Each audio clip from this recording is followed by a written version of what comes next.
ప్రియులారా, మన ప్రభు అయిన యేసు క్రీస్తు నామంలో మీకు శుభోదయం. ఆయనను గూర్చి అనుదిన ఆత్మీయ ఆహారం, ఏప్రిల్ 28 సోమవారం.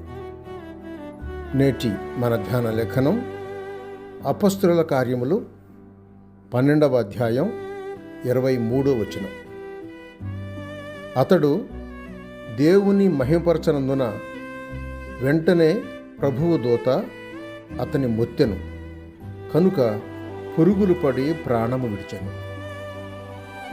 వ్యాఖ్యాన అంశం: ప్రభువు సమీపంగా ఉన్నాడు. వ్యాఖ్యాన అంశం: ప్రభువు సమీపంగా ఉన్నాడు. వ్యాఖ్యానం: రాజుగారిని దేవునితో పోల్చారు. ఎందుచేత? రాజు యొక్క దేశం నుండి వారి దేశానికి గ్రాసం వస్తూ ఉన్నది కనుక ఆ రాజుగారిని అపరిమితంగా పొగడి వారు దెబ్బతిన్నారు. వారికి గ్రాసం దొరకలేదు. అంతేకాదు, పెద్ద పదవిని అన్యాయంగా తీసుకున్న రాజుగారు సైతం మెత్తబడి హీనంగా చనిపోయారు.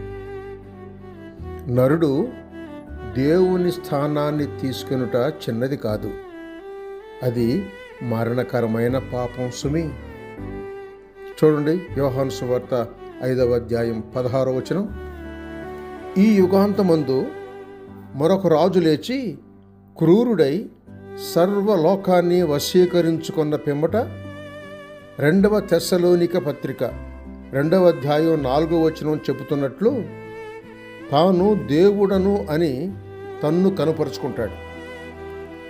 అంతేకాదు, అతడు ఇచ్చే ఘనత, గ్రాసములకు ఆశపడి లోకమంతా వానికి సమ్మతించి ఆ మృగమనే వాని వెంట వెళ్ళుదురు అని ప్రకటన గ్రంథం 13వ అధ్యాయం 8వ వచనం చెబుతోంది. అవును, క్లిష్ట దినాలు, అపాయకరమైన దినాలే లోకానికి దాచబడి ఉన్నాయి. 2వ తిమోతి పత్రిక 3వ అధ్యాయం 1వ వచనం చూడండి. అయితే క్రీస్తు ప్రజల కొరకై ఉంచబడిన దినములు సామెతల గ్రంథం 4వ అధ్యాయం 18వ వచనం చెబుతున్నట్లుగా క్రీస్తు సాన్నిధ్యంతో సమకూడిన తేజరిల్లు దినములై ఉన్నాయి. స్తోత్రం. మీకు ఏ దినములు కాచుకొని ఉన్నాయి? నేడే క్రీస్తు రావచ్చును. సిద్ధంగా ఉన్నారా లేదా?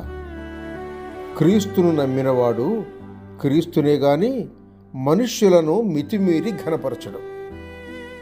కొరింథీయులకు రాసిన 2వ పత్రిక 5వ అధ్యాయం 16వ వచనం చదివి తెలుసుకోండి. సహోదరుడు సైలస్ ఫాక్స్. శుభములతో వందనాలు.